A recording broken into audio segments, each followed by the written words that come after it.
तो वहीं भाजपा सांसद प्रवीण खंडेलवाल ने नीतीश कुमार के हालिया फैसले का स्वागत किया।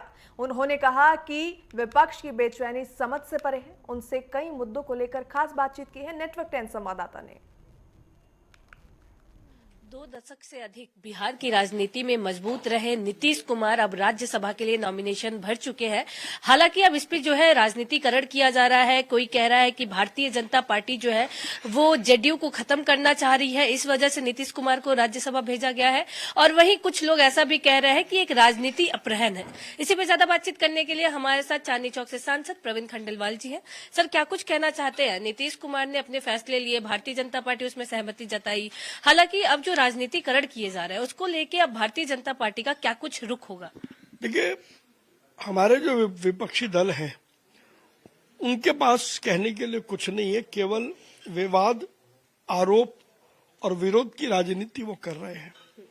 नीतीश कुमार जी के पास एक लंबा अनुभव है और एक लंबे काल तक वो बिहार में मुख्यमंत्री रहे हैं। अब उनके अनुभव का लाभ राष्ट्रीय राजनीति में मिलेगा तो मैं समझता हूं कि नेशनल डिस्कोर्स और मजबूत होगा।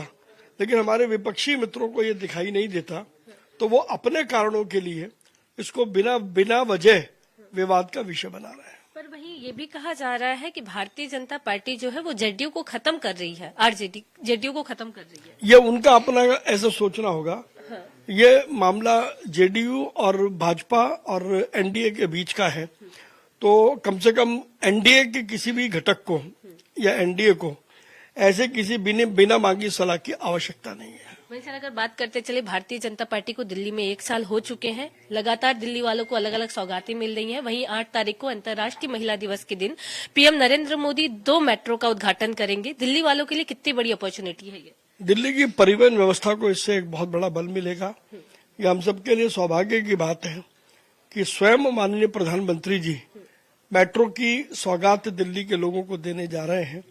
तो निश्चित रूप से न केवल वो क्षेत्र बल्कि पूरी दिल्ली के लोगों को इसका एक बृहद लाभ मिलने वाला है। और माननीय प्रधानमंत्री जी का इसके लिए जितना भी आभार व्यक्त किया जाए उतना कम है। सर, वहीं अरविंद केजरीवाल की बात कर ले तो प्रिविलेज कमेटी ने उनको आज बुलाया है। वहीं अरविंद केजरीवाल का कहना है कि जो भी उस कमेटी में बात हो वो लाइव स्ट्रीमिंग की जाए। हालांकि इसे पूरी तरीके से खारिज कर दिया गया है। अरविंद केजरीवाल इस बात को जानते हैं कि कोई भी विधायी कमेटी होती है उसकी लाइव स्ट्रीमिंग कभी भी नहीं हो सकती। उसकी प्रोसीडिंग्स रिकॉर्ड होती हैं और इस बात को जानते हुए भी उन्होंने लाइव स्ट्रीमिंग की बात की। उनको पता था कि ये बात मानी नहीं जाएगी तो उनको आरोप लगाने का मौका मिल जाएगा। तो वो जितने चालबाज हैं वो सारे चालें अपना लें, लेकिन वो बचेंगे नहीं। एक एक सवाल प्रिविलेज कमेटी में उनको देना पड़ेगा। चलिए सर, बातचीत करने के लिए बहुत बहुत धन्यवाद। कैमरामैन गौरव के साथ मैं पल्लवी श्रीवास्तव।